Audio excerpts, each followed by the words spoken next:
Eh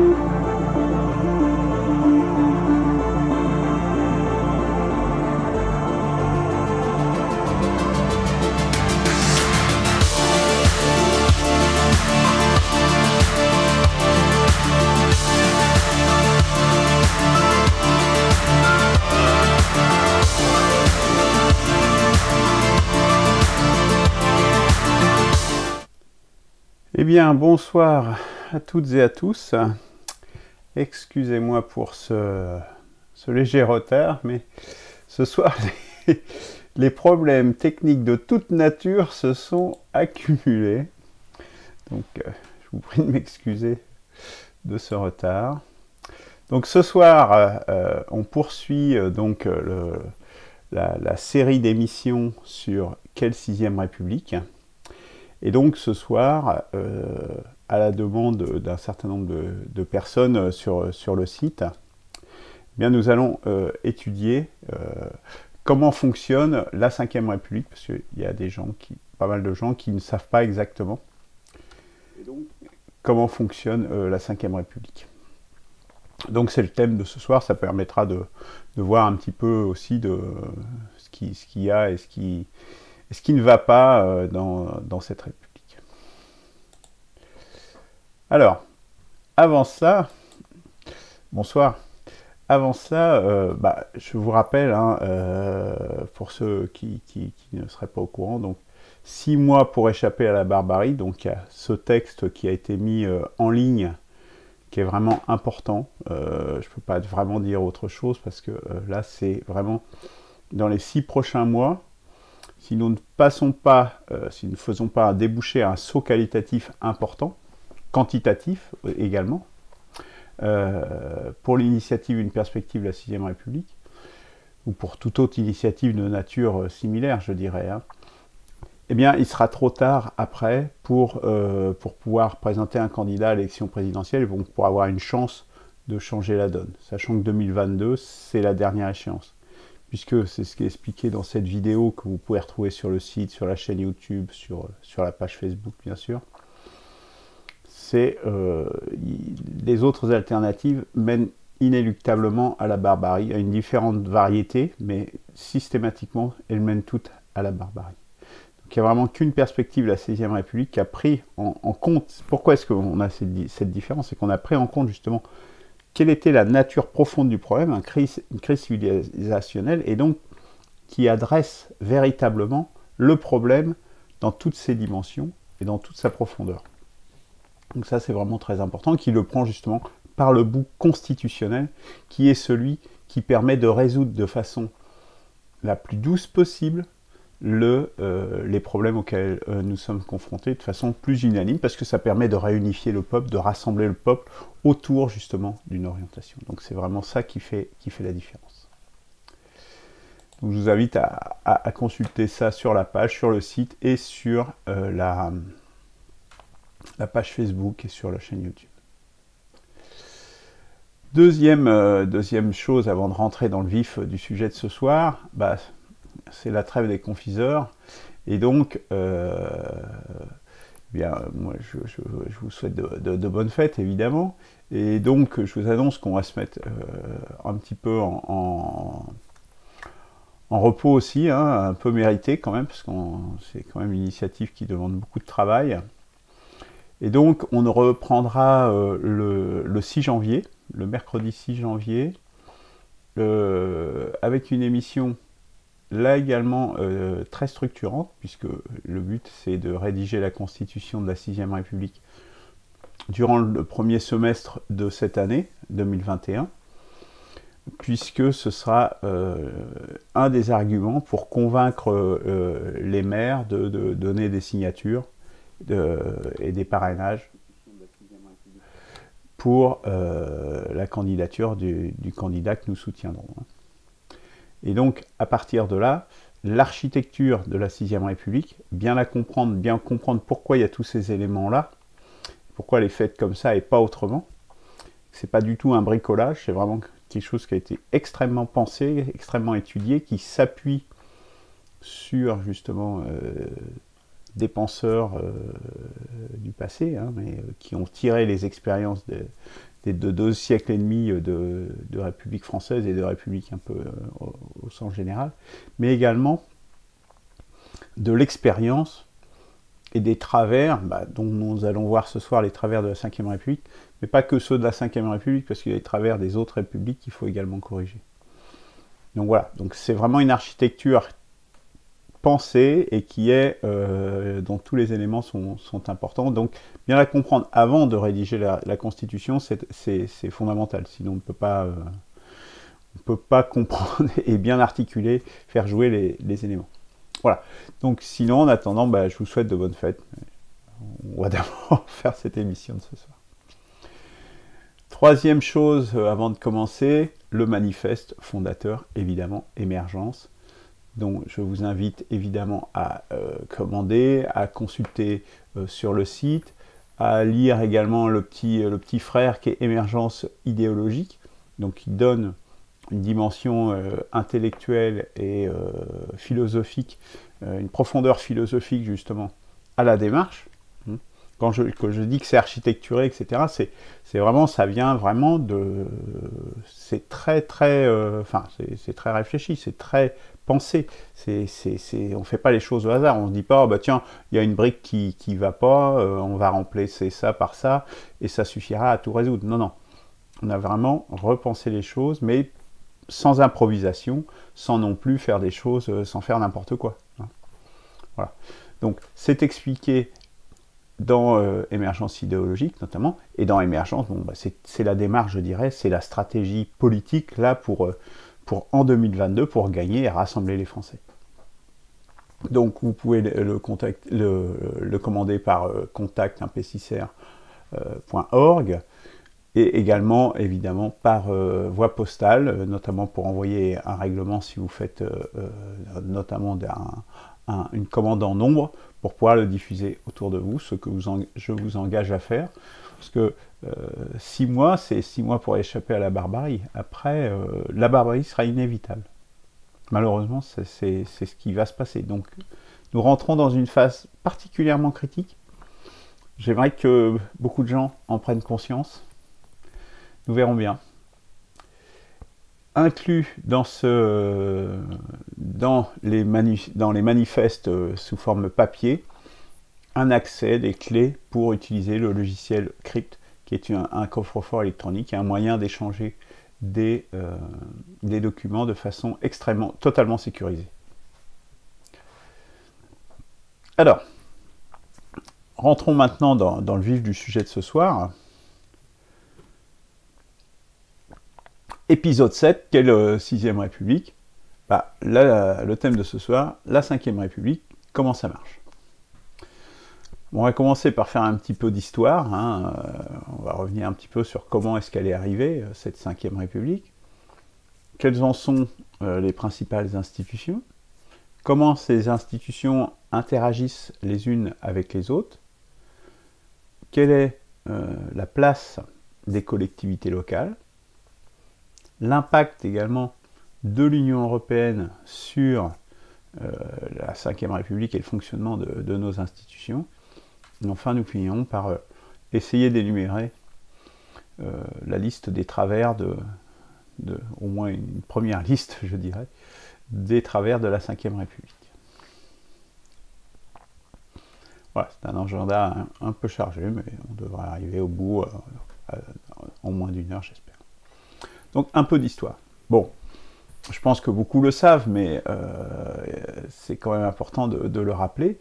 C'est que c'est suite à un coup d'État de l'armée, au moment de la guerre d'Algérie, qu'il y a eu donc le président Coty, sous la pression justement de l'armée, qui fait une pression physique, qui menaçait de faire une pression physique. Donc, dans la nuit, le général de Gaulle, du 13 mai, a été nommé comme à la tête de l'exécutif pour former un gouvernement provisoire. Donc, à la place de Fimelin, je ne me rappelle plus son prénom, Robert, je crois, Fimelin, qui était pressenti pour faire un gouvernement. Donc, le général de Gaulle installé sous la pression de l'armée, qui était en guerre à l'époque en Algérie, pour former donc un gouvernement. À partir de là, le général de Gaulle a nommé Michel Debré en charge, qui était garde des Sceaux, ministre de la Justice, qui a été chargé de rédiger la nouvelle Constitution. À l'époque, c'était la 4e République, donc la Constitution de la 5e République. Celle-ci a été rédigée durant l'été et approuvée le 28 septembre 1958 à 82,6% de oui.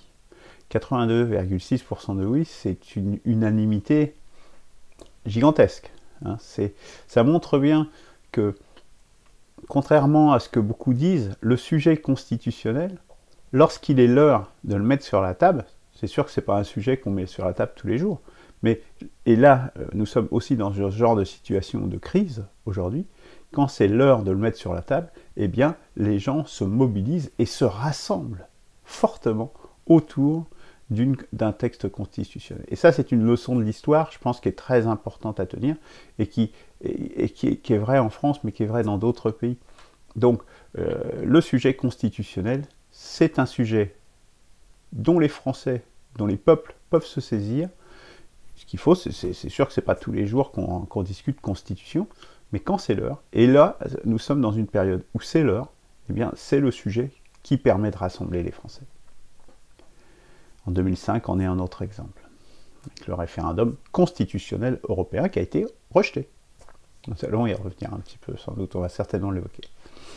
Donc, du coup, ça met fin à la 4e République, qui était issue dans l'immédiat après-guerre, qui était un régime d'assemblée, donc avec une quasiment, oui, c'était très très proportionnel, quoi. Donc c'était quasiment une proportionnelle intégrale. Et donc ça veut dire que c'est par exemple ce que un régime qu'appelle de ses voeux M. Mélenchon ou d'autres, eh bien le régime de la 4e République, on va voir que ça posait effectivement énormément de problèmes. Notamment une tendance à une multiplication des partis représentés. C'est-à-dire, on voit qu'il y a un nombre de partis énorme, conséquent, sachant qu'il n'y avait pas les moyens non plus à l'époque de diffusion, il n'y avait que la radio, la télévision, ça existait à peine. Donc, on ne parle pas de l'Internet. Mais on notait déjà une tendance à la multiplication des partis représentés à l'Assemblée, et donc une tendance à des tractations de couloirs incessantes, donc l'impossibilité de dégager des majorités de gouvernement, et donc des tractations incessantes pour faire telle coalition ou telle autre coalition entre gens, pour avoir des places, etc., quoi. Voilà ce que c'est que le régime des partis, le régime des assemblées à proportionnelle intégrale. L'Italie en donne un exemple depuis des années, mais Israël c'est la même chose. Tous les régimes à proportionnel, à assemblée avec proportionnel, ne sont pas gouvernés, quoi, en clair. C'est souvent un peu le problème. Donc, d'où des instabilités de gouvernement. Pour vous en donner une idée, il y avait, alors, parce que c'est pas forcément tout le gouvernement, mais ça peut être un ministre aussi. Il y avait 1 jour sur 9 en moyenne, 1 jour sur 9, c'est quasiment 1 jour par semaine, de crise ministérielle, où un ministre était contesté, pouvait être remplacé par un changement d'alliance, un basculement, etc. 1 jour sur 9 de crise ministérielle pendant une vingtaine d'années, quoi. Sur une vingtaine d'années, sur 3 mandatures. C'est considérable. Donc voilà, quoi, c'est comment vous voulez gouverner un pays de cette façon-là. Donc ça, c'est quand même un des apports importants, je ne sais pas si j'y reviendrai, mais quand même important de la 5e République, c'est l'instauration d'un régime qui a au moins la mérite de dégager des majorités, qui est un régime, au moins à l'origine, semi-présidentiel, semi-parlementaire. On ne peut pas, franchement, le qualifier de l'un ou de l'autre, surtout. Alors après, on a commencé, ça, la balance était un peu penchée un petit peu du côté parlementaire au début, mais dès 1962, avec l'élection, un changement constitutionnel avec l'élection au suffrage universel du président de la République, déjà on est passé vraiment là dans un régime vraiment semi-présidentiel, semi-parlementaire, et déjà avec un poids du président qui était important, puisque c'était une constitution taillée sur mesure pour De Gaulle, et De Gaulle c'était pas n'importe qui en France, c'était quand même un des acteurs principaux, sinon l'acteur principal de la libération du pays. Donc c'est quand même pas rien. Vous imaginez que la guerre venait de s'achever il y a une quinzaine d'années seulement. Hein. Donc vous voyez que le poids, forcément, et la popularité étaient forcément importants. Donc taillé sur mesure pour le général de Gaulle, et pour avoir aussi une majorité, a priori, du même bord politique que le président. Hein. C'était un peu la logique, sachant que dans un rôle comme ça, et surtout pour De Gaulle, c'est surtout vrai pour De Gaulle, le président a plus une vision de représentant de l'unité nationale, de représentation de la nation à l'étranger, de porter une vision à long terme, et puis aussi, c'était taillé sur mesure pour De Gaulle, parce que c'était quelqu'un qui était apte à démissionner. C'est-à-dire, c'était quelqu'un qui, s'il était désavoué par le peuple, la démocratie, après on peut contester les modalités, mais le fait est qu'il l'a fait, puisqu'en 1969, il a démissionné, suite à un référendum qu'il a perdu, qui n'était pas d'ailleurs sur des élections régulières, hein, c'était sur un référendum. Il tirait les conséquences, je dirais, du fait de ne pas pouvoir justement avoir une majorité en accord avec son orientation politique. Donc là, je dirais, c'était adapté, c'était une forme de démocratie, bon, certes très personnalisée, mais à partir du moment où il est désavoué par le peuple dans une élection et que la personne démissionne, moi je dirais c'est quasiment ce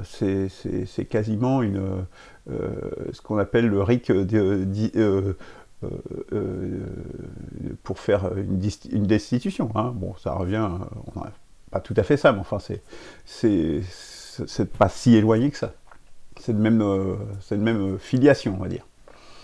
Et puis, le Premier ministre, le gouvernement, chargé de la gestion au quotidien. Alors, facialement, c'est toujours comme ça, mais je dirais qu'à l'époque, ça s'appliquait plutôt bien, quoi. Enfin, ça avait un sens et ça s'incarnait parfaitement.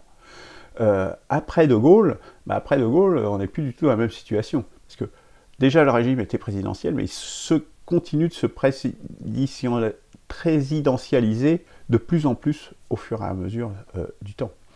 Et puis, on voit avec les cohabitations que, en fait, cet esprit de dire je suis désavoué par le peuple, donc je ne peux plus le représenter, je ne suis plus apte à le représenter puisqu'il m'a désavoué dans une élection, donc je démissionne. Eh bien non, ses successeurs, tant Mitterrand par 2 fois, que Chirac pendant 5 ans, ils ont fait des cohabitations. C'est-à-dire qu'ils se sont accrochés au pouvoir, or qu'ils étaient désavoués par le peuple.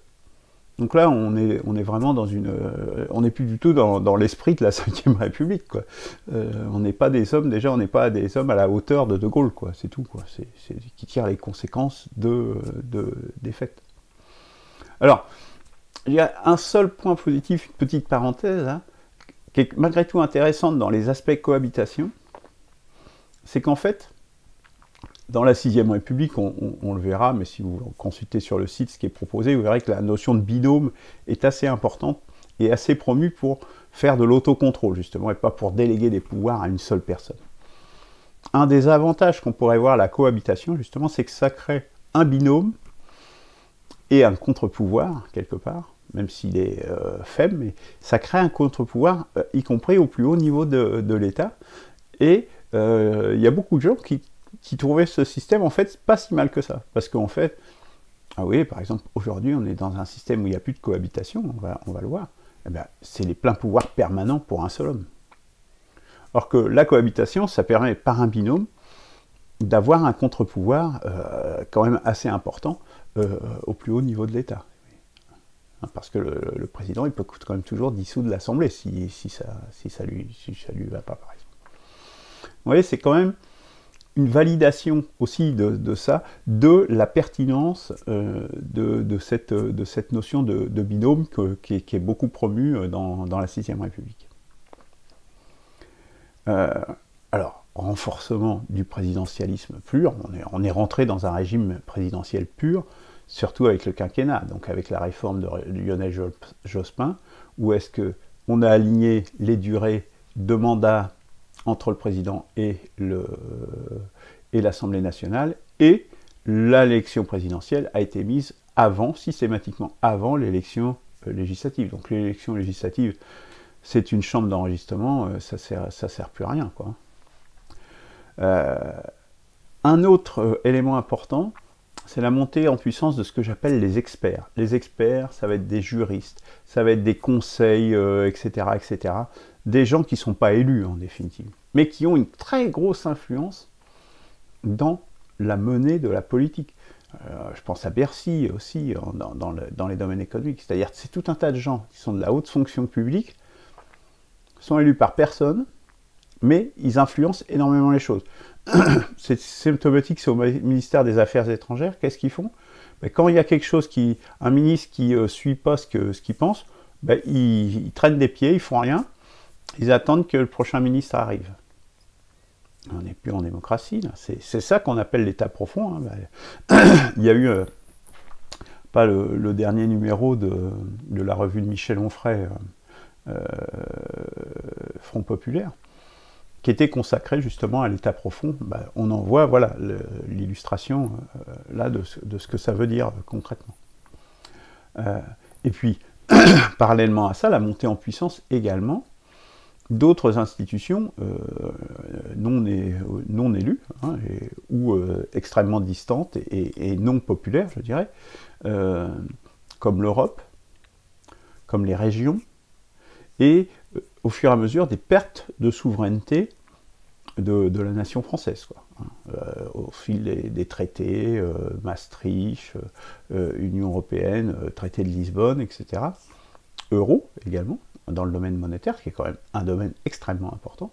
Eh bien, au fur et à mesure, on a réduit la puissance et le domaine d'intervention de la puissance publique française et du gouvernement français, en définitive, et donc de la démocratie, fatalement. Et puis, tout ça, ça s'inscrit, en fait, et ces régions également, je reviens sur la réforme de Hollande, là, des régions, en faisant des régions énormes. Il faut voir que leur région, là, qu'ils appellent Nouvelle-Aquitaine, là, qui ne veut rien dire, absolument, c'est aussi grand que l'Autriche. L'Autriche, c'est pas un petit pays, hein. C'est aussi grand que l'Autriche. C'est-à-dire que ça a la taille d'un pays.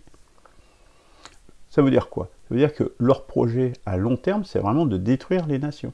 Les gens qui nous gouvernent sont très clairement des ennemis de la France, des ennemis de notre pays. Parce qu'ils cherchent à détruire, et parce que c'est quoi? C'est pour faire des économies, mais ça fera aucune économie. Parce qu'on va encore, au contraire, je crois qu'il y a même eu déjà une étude que ça coûtait plus cher, ces régions. Non, non. L'objectif, c'est de détruire la nation et de créer justement des duchés, des nations, des Länder, parce que comme ils sont tous fascinés par l'Allemagne, ils veulent faire comme l'Allemagne. Sauf que l'Allemagne n'a pas du tout la même histoire. Ça n'a strictement rien à voir. L'histoire de France et l'histoire de l'Allemagne, c'était des princes, etc. Enfin, ça n'a vraiment rien à voir. Les Länder ont une vraie signification en Allemagne. Nous, les régions, c'est pas du tout la même chose. Rien à voir. Bref. Donc, mais ça, leur projet de destruction, ils le mettent en œuvre. Donc, ils se sont vraiment, des traîtres, on ne peut pas dire autre chose. Mais aussi, ils sont schizophrènes. Enfin, on en a déjà parlé, hein, par exemple, avec Macron. Je vous renvoie aux Chroniques des Barbaries, notamment celle de la semaine dernière. Alors, quelles sont les principales institutions de la Ve République? Bon, la première, est évidente, c'est la présidence de la République, évidemment. Élu donc au suffrage universel direct, donc une grosse légitimité du président de la République.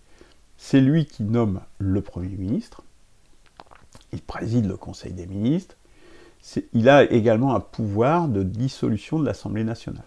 Donc il a cette capacité de dire l'Assemblée nationale, elle ne va pas, elle n'est pas adaptée, on la dissout, on repart devant les électeurs pour avoir un nouveau panel de députés. Il a également la capacité de déclarer l'état d'urgence, donc de se donner plus ou moins des pleins pouvoirs, hein, quand même, c'est l'article 16. Il a un droit de contrôle également sur les lois. c'est-à-dire qu'il peut redemander le réexamen d'une loi, ou la faire passer devant le Conseil constitutionnel. Il a le pouvoir de déclencher un référendum. Il chapeaute les affaires étrangères, puisque c'est lui qui nomme les diplomates, et les ambassadeurs en particulier. Et finalement, et ça c'est un rôle très important, et donc je vous demande justement de bien mesurer l'importance, c'est qu'il est le chef suprême des armées. Dans un pays qui a l'arme nucléaire, et c'est le cas de la France, on ne peut pas se passer d'un chef suprême des armées. Fatalement. Voyez. Donc ça, c'est très important. On y reviendra quand on fera l'architecture de la 6e République. Alors, deuxième institution importante, le gouvernement, évidemment, donc, qui est dirigé par le Premier ministre. Il est composé de ministres et de secrétaires d'État. Donc lui, le gouvernement, il dirige toute l'administration d'État. Hein. Voilà. Alors après, c'est pas pour les collectivités. Pourquoi je ne mets pas tout l'État? Parce qu'en fait, il y a des collectivités locales où c'est le maire qui dirige. Hein. C'est les collectivités locales qui vont diriger. Donc, il dirige l'administration nationale et l'armée également. Mais là, au sens plus, effectivement, administratif, justement. Investissement, etc. Il anime le débat national, notamment par la loi. Ça fait partie de ses prérogatives et de ce qu'il doit faire. Il s'en prive pas. Mais c'est normal, c'est son travail justement d'alimenter le débat national, et notamment justement par les propositions de loi, les projets de loi qui sont soumis par le gouvernement. Les lois sont forcément présentées au Parlement. En revanche, une chose très importante également dans le gouvernement, c'est que ce ne sont pas forcément des élus. Vous savez, quand on parle de la société civile, Nicolas Hulot, par exemple, il n'était pas élu quand il était mis ministre. Mais il y a plein de gens comme ça qui se retrouvent à des postes de responsabilité dans notre démocratie et qui n'ont été élus par personne. Pour moi, c'est une anomalie gigantesque. Comment est-ce qu'on peut avoir des représentants, des gens qui dirigent au sens politique du terme, pas au sens administratif, au sens politique du terme, le pays, et ce sont des gens qui ne sont pas élus? Ça, c'est un déni de démocratie. Ça, c'est extrêmement choquant. C'est extrêmement choquant. Là, on est loin c'est encore pire que le tirage au sort. Hein. Déjà, le tirage au sort n'a pas du tout mes faveurs. Mais là, c'est pire. On choisit quelqu'un qui est comme ça, n'importe qui. Il n'a aucune légitimité pour représenter les Français, et pour encore moins les diriger. Alors, autre institution, le Parlement, qui a deux composantes, hein, l'Assemblée nationale et le Sénat. Donc nous sommes dans un système qu'on dit bicaméral, il y a deux chambres. Dans la 6e République, il n'y a plus qu'une seule chambre qui est de nature parlementaire. Il vote les lois et le budget, il contrôle le gouvernement. Quelque part, le gouvernement en est une émanation, hein, puisque par le vote de confiance, il doit avoir une majorité au gouvernement, sinon il pourrait faire passer aucune loi. On dirige le pays par les lois, par la loi, et par le budget. Hein, mais c'est également une loi, le budget. Donc s'il n'a pas de majorité, il ne peut pas gouverner. Hein, donc il y a une force, c'est le mode de contrôle. Mais au sens politique, c'est plutôt dans l'autre sens que ça se passe. Au sens politique, c'est plutôt le gouvernement, dans les institutions actuelles, qui, au travers des partis, et du fait que les gens seront réélus ou pas, c'est plutôt le gouvernement et les chefs de parti qui gouvernent, qui dirigent en fait les parlementaires, au moins à l'Assemblée nationale.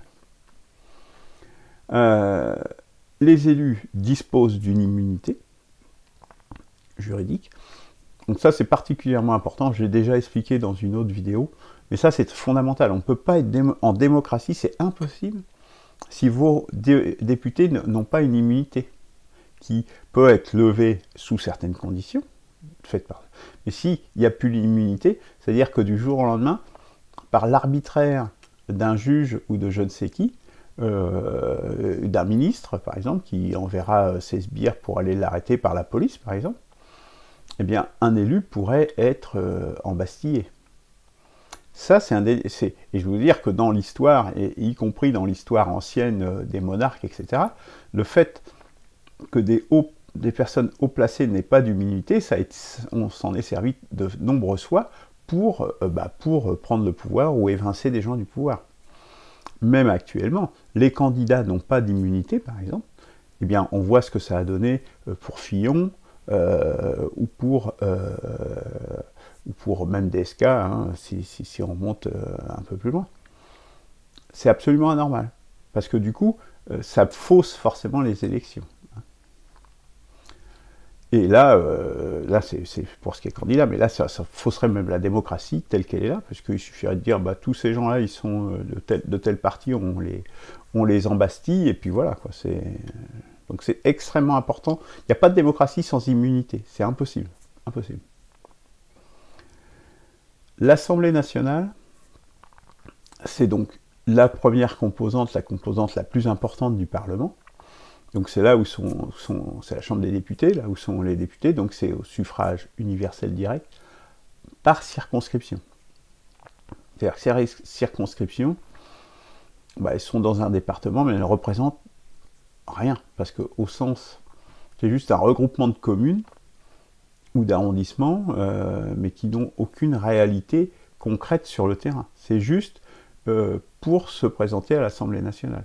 Donc, c'est là qu'on voit une des limites, justement, c'est qu'il n'y a aucune articulation entre le local et le national. Et ça, c'est fondamental, justement, pour éviter d'avoir les députés qui sont un peu à la botte des partis, justement. Et des directions nationales des partis. Ça, c'est vraiment très important.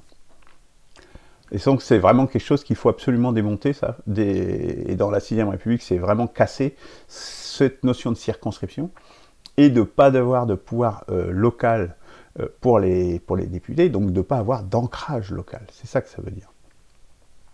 Ils reviendront vous pouvez vous référer notamment au département. L'émission, je ne sais plus quel épisode c'était, ça doit être le 2e ou le 3e, sur les départements, qui explique justement en quoi les députés, et comment les députés, par la notion de binôme, justement, ont à la fois un ancrage local et sont responsables d'un exécutif local, mais représentent également le département au niveau de l'Assemblée nationale. Donc ça, c'est très important.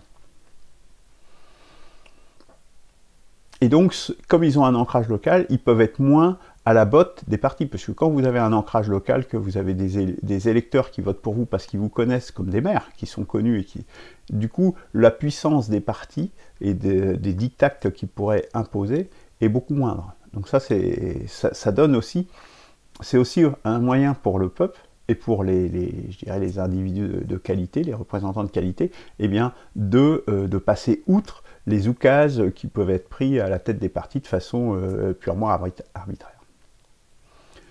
L'Assemblée nationale dispose dans le domaine législatif du dernier mot par rapport, comme il y a 2 chambres, c'est l'Assemblée nationale qui a le dernier mot sur les lois, s'il y a un litige et un désaccord entre les 2 chambres. Alors, le Sénat, donc, qui est la deuxième chambre formant le Parlement, elle est censée représenter les territoires. Donc c'est pour ça qu'elles sont en fait élues au suffrage indirect. Donc vous ne votez pas pour les sénateurs, mais ce sont ce qu'on appelle les grands électeurs qui votent pour les sénateurs. Et puis, il y a toute une flopée d'experts, j'appelle ça les experts, parce qu'ils sont des experts dans tous les domaines, et qui sont en fait mis dans les institutions et institutionnalisés comme experts, mais tous ces gens-là ne sont pas des élus. C'est des gens cooptés entre eux, et voilà, l'état profond, il est là. Le gros de l'état profond, il est à cet endroit-là, dans les experts. Là. Ça, c'est fondamental de péter ça. Vraiment, là, je dis, c'est très important. Parce que là, c'est un déni de démocratie total. On me parle de tirage au sort, etc., etc. Mais là, il y a un vrai enjeu. Parce que c'est par là, justement, par cet état profond, par la corruption, mais aussi par cet état profond, par ces experts, que en fait, les plus fortunés ou les idéologies européistes, mondialistes, néolibérales sont instillées et se perpétuent, même si vous changez les élus. Donc ça, c'est très important. Et par le mécanisme dont je parlais, par exemple, pour les affaires étrangères précédemment. Alors, quels sont ces experts? Il y a le Conseil constitutionnel, 9 membres nommés, hein, donc, qui peuvent censurer la loi, selon leur bon vouloir, mais en justifiant par la Constitution, sur des aspects constitutionnels. 9 personnes. Après, vous avez le Conseil supérieur de la magistrature. Alors, ceux-là, vous ne les connaissez même pas. Encore, ceux du Conseil constitutionnel, souvent, il y a notamment des anciens présidents de la République qui siègent dedans. Donc ceux-là, on le connaît forcément, mais souvent, c'est des gens qui ont fait une carrière politique. Fabius, par exemple, je crois qu'il est président du Conseil constitutionnel. Bon, c'est souvent des anciens élus, malgré tout. Mais des anciens élus, ne sont plus élus, quand même. Alors là, le Conseil supérieur de la magistrature, je ne sais pas, vous ne les connaissez pas. Hein. Vous connaissez peut-être une personne, là. Je crois que c'est une femme qui est à la tête en ce moment du Conseil supérieur de la magistrature, mais les gens élus, cooptés entre eux, hein, complet. Là. Donc là, on est dans un déni total de démocratie, total. Parce qu'il peut y avoir séparation des pouvoirs, mais ça ne veut pas dire que c'est une caste, comme ça, qui s'auto-régule et qui s'auto-arrange entre elles. C'est quoi ça? C'est pas la démocratie, ça. Quel que soit le type du pouvoir. Donc, le Conseil supérieur de la magistrature qui est en charge de la juridiction judiciaire. Après, vous avez le Conseil d'État. C'est encore mieux dans la Constitution, c'est qu'il est cité à de nombreuses reprises. Il a été fondé par Napoléon, mais Bonaparte.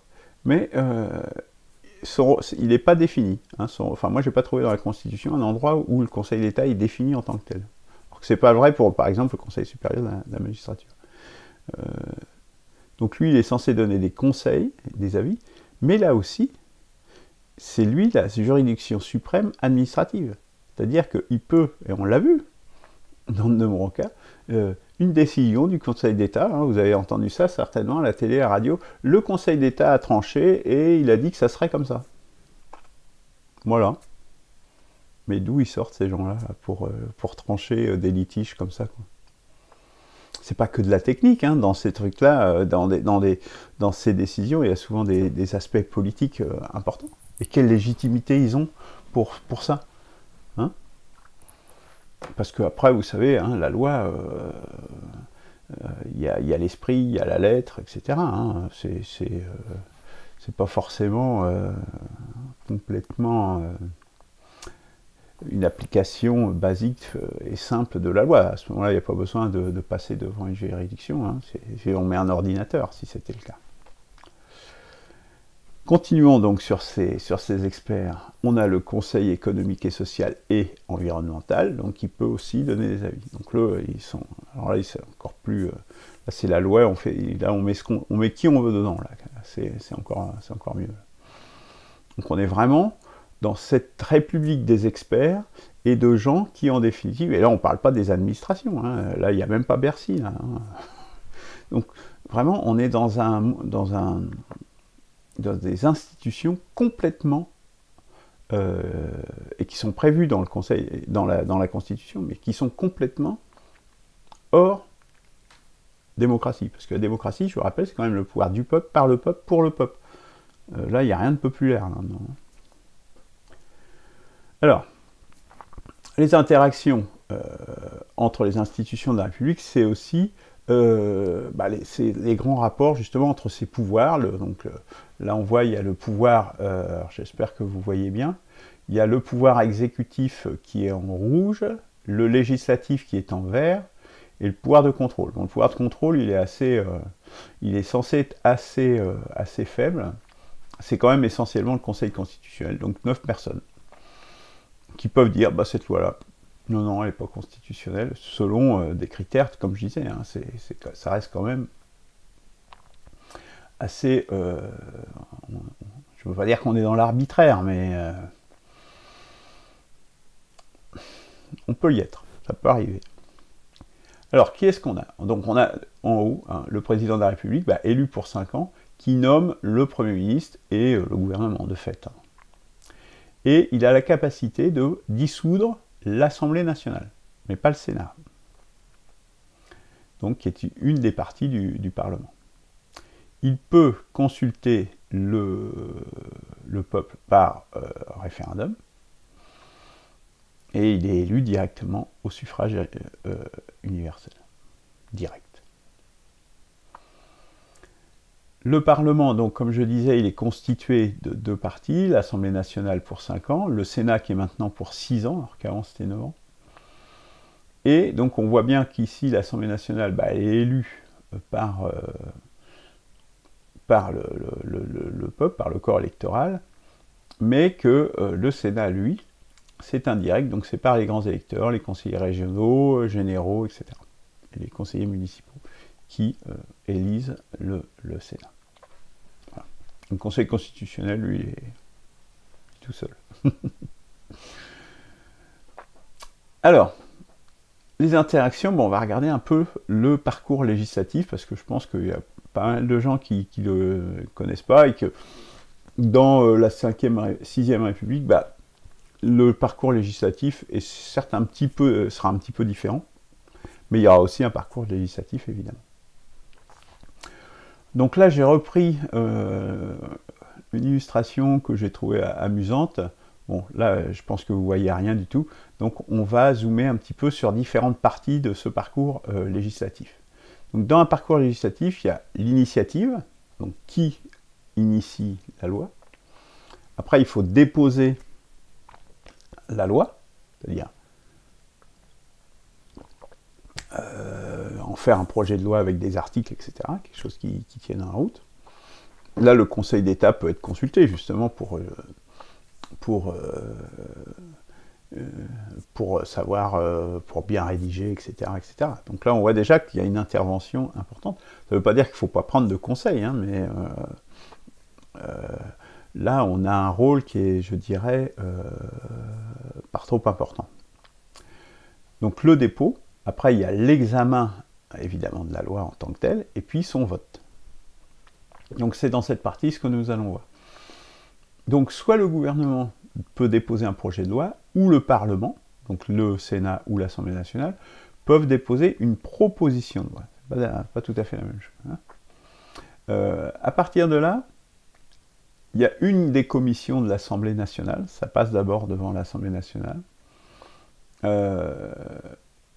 Donc le projet de loi est examiné par une commission, ou la proposition est examinée par une commission, une des 8 commissions de l'Assemblée nationale, qui examine le texte, donc on est dans la période examen, et fait des modifications, rejette, fait des amendements, etc. Donc le texte après est discuté en séance, et il est modifié, ou adopté, ou rejeté à l'Assemblée nationale. S'il est rejeté, évidemment, c'est fini, quoi. Alors, après ça, donc après cette première examen par l'Assemblée nationale, là, on rentre dans ce qu'on appelle les navettes parlementaires. Vous avez certainement entendu parler de ça. C'est-à-dire que le texte, il va aller de l'Assemblée nationale au Sénat, puis retourner à l'Assemblée nationale au Sénat, autant de fois que nécessaire, jusqu'à temps que le Sénat et l'Assemblée nationale se mettent d'accord sur une version unique du texte de loi. Donc voilà, si le Sénat, par exemple, fait des modifications, fait des amendements, ça repart à l'Assemblée nationale, puis s'ils refont des modifications, ça peut éventuellement repartir au Sénat. Sauf si, alors il peut y avoir une commission paritaire qui se mette en place également pour essayer de résoudre les désaccords entre les sénateurs et les députés. Sachant que s'il n'y a pas accord, in fine, c'est l'Assemblée nationale qui a le dernier mot et qui l'emporte s'ils ne sont pas réussis à se mettre d'accord entre le Sénat et l'Assemblée nationale. Donc voilà, donc ça peut durer un certain temps. Après ça, la loi, elle finit par être adoptée, et puis après, il faut qu'elle soit promulguée, c'est-à-dire, elle est adoptée, c'est-à-dire, oui, on va faire cette loi-là, puis après, il faut qu'elle soit promulguée pour qu'elle rentre dans les faits et qu'elle soit connue et rendue publique à tous les citoyens, et qu'elle rentre effectivement en action. Et donc là, on sort par ce chemin, le Sénat donc vote le texte dans les mêmes versions que celle de l'Assemblée, on va admettre que ça s'est passé comme ça, et à partir de là, on va pouvoir sortir, et la loi peut être promulguée, et donc publiée au journal officiel, la loi devient une loi de la République. Sachant que, avant cela, le président peut demander un réexamen. C'est-à-dire si le président de la République juge que la loi, lui, ne lui convient pas, il peut dire « Oh, cette loi-là, vous avez eu beau la discuter, ouais, je demande... » Alors, soit il peut redemander un examen par le Conseil constitutionnel, soit il peut dire « Il faut que vous rediscutiez parce que moi, ça ne me plaît pas. » Et ça repart dans le circuit, là, vous voyez. En fait, c'est un moyen, avec les délais, etc., en fait, d'une loi qui ne vous plaît pas, de pouvoir l'éjecter si le président est contre là. Donc, vous voyez, le président a quand même un pouvoir extrêmement fort. Là. On parle peu de ce pouvoir-là, mais ce pouvoir-là de réexamen, en fait, il arrive assez rarement. Puisque généralement, la majorité, surtout maintenant, la majorité à l'Assemblée nationale et présidentielle est la même. Donc, du coup, ça a moins d'importance. Mais le président, vous voyez, a quand même si on supposait que la majorité ait pris l'initiative d'une loi, y compris du gouvernement, avec l'accord du gouvernement, il peut dire, non, dans les faits, ça n'arrive jamais, hein, mais on voit quand même qu'on est bien dans un régime quand même très fortement présidentiel, puisque, in fine, il a quand même... C'est pas vraiment un dernier mot, mais dans les faits, c'est un dernier mot, y compris sur les lois. Donc on est vraiment dans un régime très très très présidentiel. Alors, autre institution importante, les collectivités locales. Alors là, il y en a vraiment une foule. Je ne les ai pas toutes citées parce qu'il y en a beaucoup. Et donc il y a les communes, les départements, les régions. Il y a toutes les collectivités avec un statut particulier. Et puis, on va avoir des collectivités d'outre-mer. Et puis, il y en a encore d'autres. Andorre, par exemple. Le président de la République est prince d'Andorre aussi, par exemple. Voilà. Donc, en fait, il y a toute une pléiade de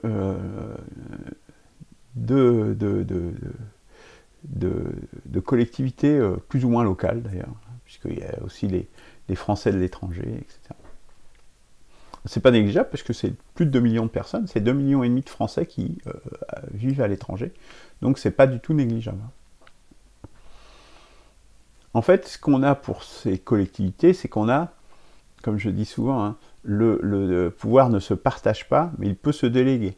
Et en l'occurrence, c'est très exactement ce qui se passe, puisque le pouvoir est délégué sur un périmètre local et sur un certain nombre de compétences aux collectivités locales et aux représentants locaux, comme les maires par exemple, hein, ou les conseillers régionaux, pour n'en citer que deux. Donc il y a une délégation de pouvoir localisé sur l'administration, sur la gestion et sur la gouvernance de l'administration locale, et également la capacité d'agir par voie réglementaire. Ça va être des arrêtés municipaux, par exemple, qui par voie réglementaire, donc c'est pas la voie législative, par voie réglementaire, va dire, là, vous n'avez pas le droit de stationner de tel jour à tel jour, parce qu'on va faire des travaux, etc., etc.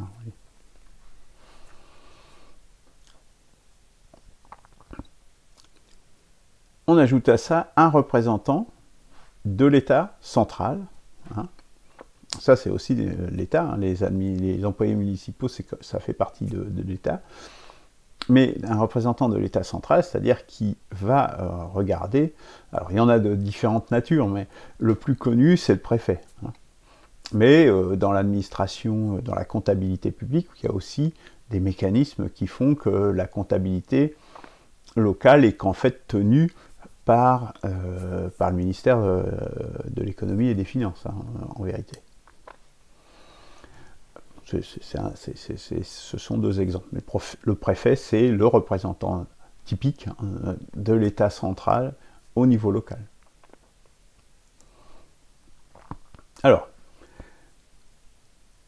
autre sujet, quel est l'impact de l'Union européenne? Donc on a vu un petit peu quand même sur ce fonctionnement de la Ve République, l'impact de l'Union européenne sur le fonctionnement de la Ve République. Alors il faut savoir qu'il y a aussi une création assez récente, hein, du secrétariat général des affaires européennes. Alors sa mission normalement c'est d'avoir une position cohérente de la France vis-à-vis de l'Europe. Déjà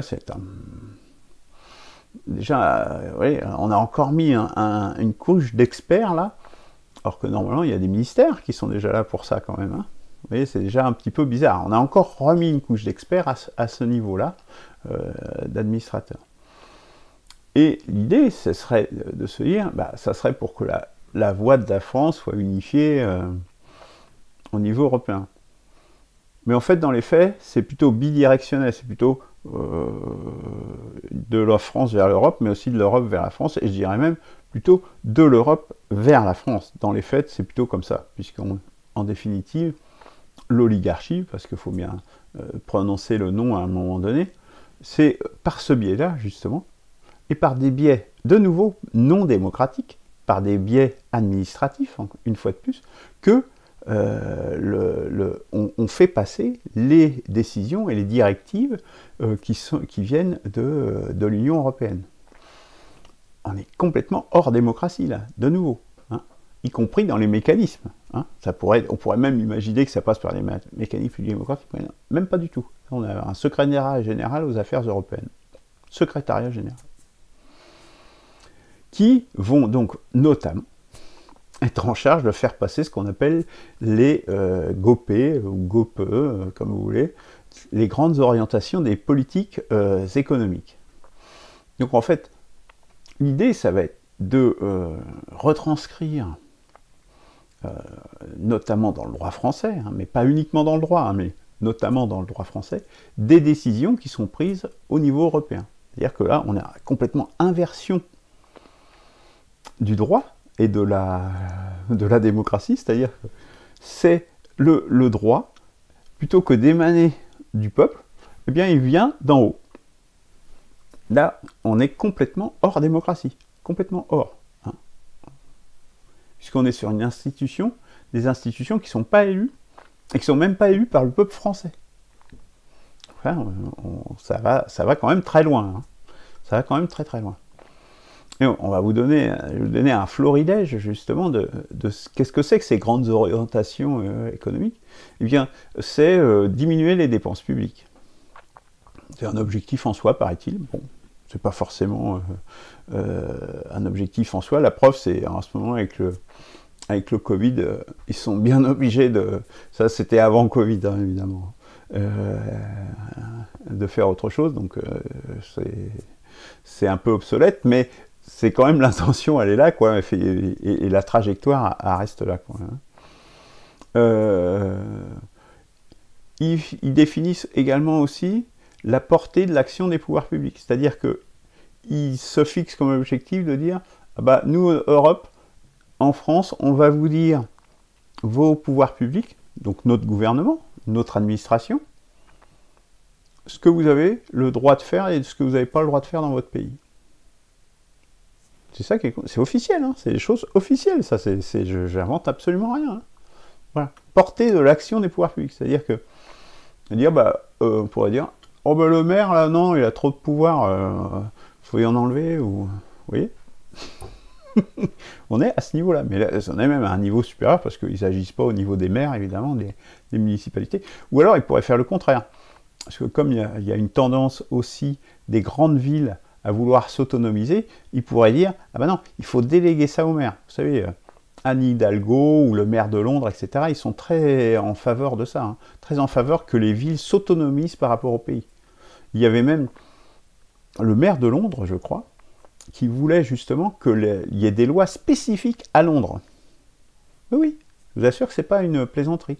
Ça a été retoqué par le gouvernement britannique, mais ils voulaient ça. Il y a une tendance à ça. L'oligarchie, ils sont dans cette optique-là. Alors, on s'éclate. Là, on ne parle plus de démocratie, là, vous voyez, mais on est dans un délire complet. Voilà ce que ça veut dire, ça. La portée de l'action des pouvoirs publics, c'est-à-dire c'est eux qui décident, au niveau de l'Europe, quelles vont être, dans chaque pays, la portée des actions des pouvoirs publics. Diminuer les dépenses de sécurité sociale, ça fait vraiment rigoler aujourd'hui, quand on voit, justement, avec le Covid-19, comment est-ce que c'est pertinent. Et on voit aussi, avec toutes les fermetures de lits d'hôpitaux depuis une cinquantaine d'années, en quoi c'est très intelligent comme approche. Diminution du SMIC, hein. Je vous la fais en réduction, mais c'est ça que ça veut dire, en fait, hein. Diminution du salaire minimum. Action sur le code du travail pour donner de la souplesse, etc. Notamment, vous savez, dans le code du travail, il y a des seuils d'effectifs par lesquels vous avez certaines obligations réglementaires et de fonctionnement. Jouer sur ces seuils, notamment, hein, de quoi ils se mêlent, quoi. Plus de souplesse dans les conditions de travail. Et, alors là, on touche le cœur du cœur, assouplissement des marchés, puisque pour eux, tout doit être régi par le marché, puisqu'on n'est pas dans une Europe, mais on est dans un projet néolibéral. C'est ça, je pense qu'il faut que les gens qui se font encore des illusions sur l'Europe, il faut qu'elle tombe, parce que ce qu'ils essayent de construire, c'est absolument pas l'Europe. Ils s'en fichent de l'Europe. C'est juste un moyen, l'Europe. Hein. Ce qu'ils cherchent, c'est à faire des marchés, et des marchés de plus en plus grands. D'ailleurs, c'est pour ça qu'ils ont élargi. S'ils avaient un vrai projet européen, ils n'auraient pas élargi à cette vitesse. Ils auraient essayé de consolider. Mais non, il fallait que le marché grossisse le plus vite possible. Donc, assouplissement des marchés, donc ça concerne notamment les taxis, la santé, tous les professionnels de santé, les professions juridiques, ou les notaires notamment, les huissiers, etc., etc. Vous savez, qui ont des professions qui sont encadrées. Hein. On peut penser les médecins également. L'action sur les tarifs de l'électricité. On en a parlé dans l'avant-dernière Chronique des Barbaries, ce qu'il en est hein, en termes d'augmentation, ou effectivement, parce qu'ils trouvent que dans le ferroviaire, c'est pas encore, le marché c'est pas encore assez libéralisé. Oui. Donc voilà un peu l'impact de l'Union européenne sur notre République telle qu'elle est aujourd'hui. Heureusement, tout cela n'a pas valeur constitutionnelle, et contrairement à ce que beaucoup disent, les traités internationaux sont d'un niveau inférieur, et je le redis, d'un niveau juridique inférieur à la Constitution de la Ve République, et à la Constitution française, même si demain on passait en Sixième République. Puisque, et je vais donner la preuve, c'est que justement, les traités sont traités, il y a des articles spécifiques pour les traités internationaux qui sont dans la Constitution française. Donc c'est la Constitution française qui définit la portée et les règles qui s'appliquent aux traités internationaux. Donc c'est bien que la Constitution est d'un niveau supérieur aux traités, puisque c'est elles qui ont défini les règles. C'est quand même important de remettre les choses à l'endroit. Ce qui n'aurait pas été le cas si en 2005, la Constitution européenne avait été adoptée, puisque notre Constitution, du coup, se serait devenue chapeautée par une autre Constitution encore plus forte au-dessus.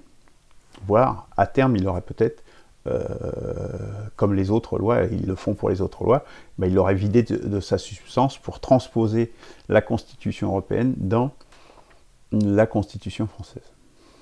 Donc ça, c'est une mise au point qui est importante. Alors, les travers de la Ve République, bon, il y en a beaucoup, vous imaginez bien. On est arrivé dans un régime qui était présidentiel, on est maintenant dans un régime qui est semi-monarchique, hein, on peut le dire, et Macron en est en existence. Par exemple, l'existence actuellement du Conseil de défense, c'est Macron qui a décidé de faire ça, et il y a des élus là-dedans, ça vient de toutes parts. Le seul conseil qui est légitime pour en cas d'état d'urgence pour délibérer, c'est le Conseil des ministres. Qu'est-ce que c'est que ce Conseil de défense? C'est ce qui est prévu hein, dans l'émission où j'ai dit qu'est-ce qu'aurait changé la 6ème République pour la gestion du Covid-19. Justement, c'est très spécifiquement précisé, justement, et ça sera inscrit dans la Constitution de la 6ème République, le fonctionnement dans le cas d'état d'urgence, justement. C'est le Conseil des ministres qui définit. Il n'y a pas besoin d'un autre Conseil de défense, etc. Et encore pareil, des experts non élus. Ça ne veut pas dire qu'il ne faut pas s'entourer de conseils d'experts. Ils n'ont pas à siéger dans les institutions de la République, là où on prend des décisions. C'est ça qui est très important. Il n'y a que les élus, que les représentants du peuple qui sont légitimes pour ça. Du coup, alors, on a également au travers l'Assemblée nationale qui est disqualifiée. Avec le quinquennat, c'est clair, hein, c'est juste une chambre d'enregistrement. L'utilité du Sénat qui était déjà faible, paradoxalement dans ce dispositif, il reprend un peu de couleur puisque comme il n'y a plus d'opposition institutionnalisée, le Sénat du coup il se retrouve là où c'était une chambre un petit peu de sénateurs, c'est le cas de le dire. Ils reprennent un peu de couleur parce que c'est le seul endroit où vous avez une voix un petit peu dissonante quoi, et qui peut avoir un peu d'effet. Et puis alors un travers très important, qui est le pendant du semi-monarchisme, hein, c'est le peu de pouvoir effectif direct pour le peuple. Quels sont les pouvoirs directs effectifs du peuple, à part l'élection des représentants, c'est-à-dire un chèque en blanc pour la durée de la mandature? C'est le seul pouvoir effectif qu'il y a pour le peuple. Il n'y en a pas d'autre. Parce que les référendums, il n'y en a quasiment pas, ou c'est anecdotique. Il y a également à la fois une centralisation excessive, bon, ça c'est l'héritage du jacobinisme, mais également un démembrement au travers de ces immenses régions, là, de la taille d'un pays, de la nation française. Donc ça, c'est quand même un double travers, une contradiction aussi, hein, qu'ils ont du mal à gérer d'ailleurs. Mais c'est toujours la même contradiction, parce que au fond, c'est l'opposition de la nation avec ce qu'elle est, et qui reste là parce que c'est un peuple, à moins de détruire le peuple. Et c'est d'ailleurs ce qu'ils essayent de faire. Hein. Ils s'y emploient aussi à essayer de détruire le peuple français. C'est pas pour rien qu'ils essayent de détruire la nation, l'État et la nation française. Il faut réussir à détruire ça, et c'est leur entreprise. Ce sont vraiment des gens qui sont des ennemis du peuple. Nos dirigeants sont des ennemis du peuple. C'est très exactement ça. Ce n'est rien d'autre que ça. Alors, avec également un millefeuille de collectivités locales, des députés qui sont peu ancrés dans les territoires, on l'a vu par ce mécanisme de circonscription, j'y reviens pas, j'en ai parlé tout à l'heure, et puis des régions qui deviennent des duchés, avec des gens, là je l'ai vu, hein, enfin moi j'ai fait quelques réunions avec des gens justement pour faire un peu d'opposition et tout ça, on l'a vu très nettement, ils veulent s'investir là-dedans. Hein. Les oligarques souhaitent s'investir dans les régions parce qu'ils voient bien qu'il y a une partie de plus en plus importante du pouvoir qui va être détenue là. Et donc, ça les intéresse. Alors, deuxième liste, mais on ne fera pas le tour. Hein. Donc, contrôle par des experts, hein, donc juristes, etc. De plus en plus de pouvoir pour ces experts et pour l'Union européenne. Et puis, alors le contrôle, c'est-à-dire les contrôles, il n'est exercé que par des experts, il n'est pas exercé par le peuple. Et ça, c'est assez ennuyeux quand même. L'absence complète, à part le Conseil économique et social, mais là, c'est pareil, ce ne sont pas des élus, d'où ils viennent tous ces gens-là, c'est complètement open bar. L'absence en tant que telle de représentation de ce que j'appelle les forces, en particulier les forces économiques et sociales. Ça, c'est très important. Complètement absent. Du coup, ça a des conséquences, puisqu'il n'y a pas de représentation officielle des patrons, des salariés, des agriculteurs, etc. Tout ça, ça se passe dans un truc opaque qui s'appelle le Conseil économique et social. Donc, alors que si vous avez une représentation démocratique officielle, bah, ça change forcément la donne. Non seulement ça, donc, mais ça encourage forcément du coup à ces forces à s'exercer d'une autre façon, par la corruption, par le lobbying, vous voyez, puisqu'il faut qu'ils trouvent un moyen de s'exercer ces forces. Et par ailleurs, comme les forces, surtout du côté du peuple du bas, on va dire, hein, des salariés, des petits agriculteurs, des petits commerçants, etc., bah, ils n'ont pas de voix pour s'exprimer autre que par les voies législatives, pas par la voix, je dirais, des forces économiques et sociales. Bah, ça crée une conflictualité, dont la France, on sait bien qu'il y a une conflictualité qui est très importante, mais qui est liée à ça, qui est liée au fait que ces forces ne sont pas représentées, n'ont pas de place dans la République. Il vient dans la République. Dans les entreprises, il y a les comités, voilà, mais il n'y a pas. Et même le patronat, il n'est pas représenté quelque part. C'est le ministre qui veut bien recevoir les partenaires sociaux, comme ils disent, mais bon, voilà. Puis il choisit ceux qu'il veut voir, enfin bon, c'est n'importe quoi. Autre travers, là on passe à un autre niveau, là on est dans le niveau plus des principes. C'est la limite de la déclaration des droits de l'homme et du citoyen, de 1789, qui délègue une bonne partie de ces principes à la loi.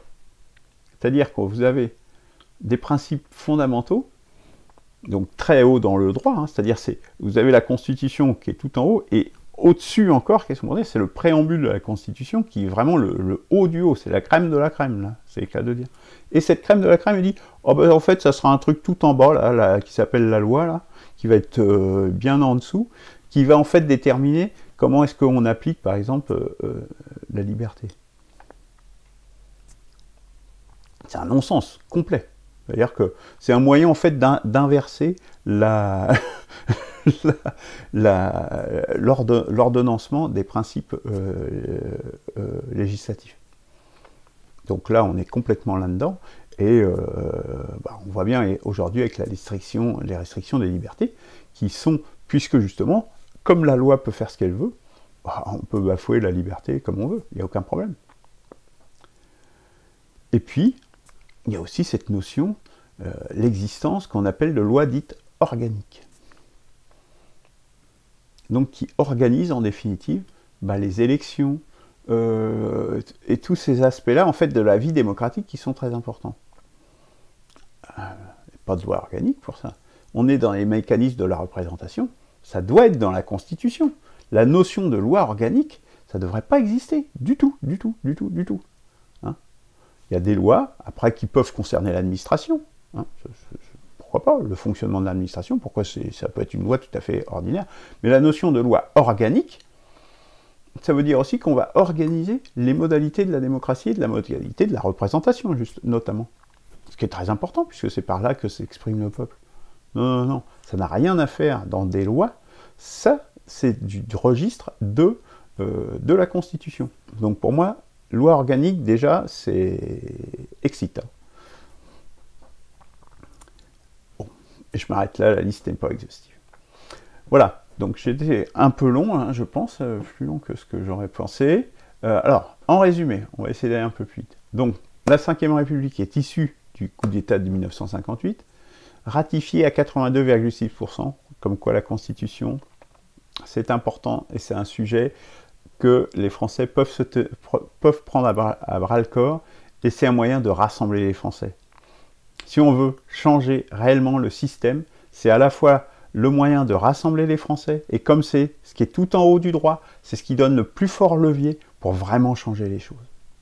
Donc c'est vraiment le bon niveau, le bon endroit pour agir. On a un régime qui est marqué, qui est devenu au fil du temps de plus en plus présidentiel, et qui, voire maintenant, est semi-monarchique. Comme je disais au début, un des avantages, malgré tout, de la Ve République, c'est ce qui fait qu'elle dure quand même, hein, c'est la deuxième constitution qui dure le plus longtemps depuis que nous sommes en République, c'est la gouvernabilité. C'est-à-dire que, contrairement à d'autres pays, notre pays est gouvernable. C'est-à-dire qu'on a un vrai gouvernement qui gouverne. C'est quand même le moins qu'on puisse espérer d'un gouvernement. Parce que ça ne sert à rien de se mettre en place des gouvernements si le gouvernement ne peut pas gouverner. Ce qui est le cas dans beaucoup de pays. Hein. Donc, un peu ennuyeux. Quoi. Donc ça, c'est quand même une vertu qu'il faut reconnaître à la Ve République. Peu de pouvoir au peuple, on vient d'en parler.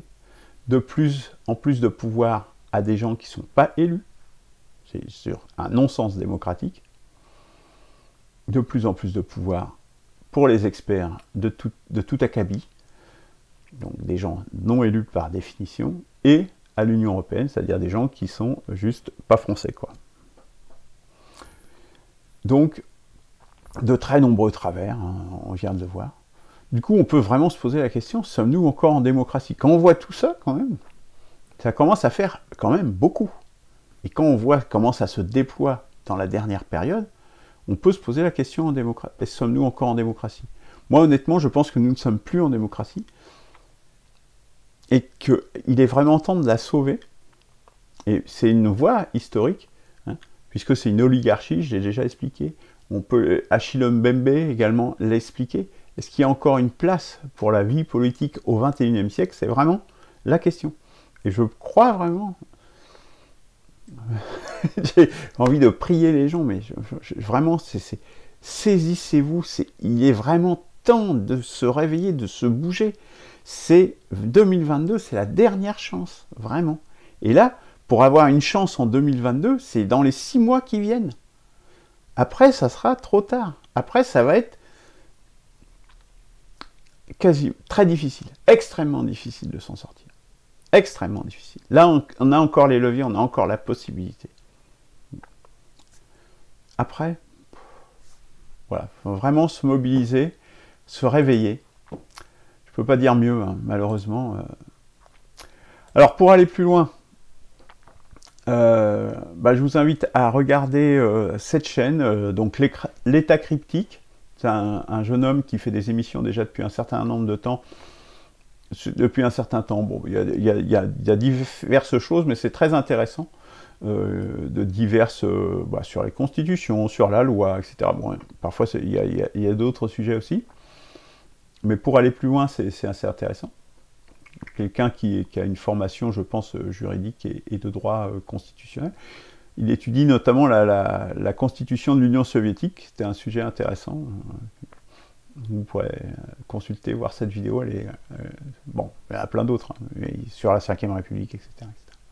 Il y a évidemment l'association, la chaîne de l'association pour une constituante de mon ami André Bollon.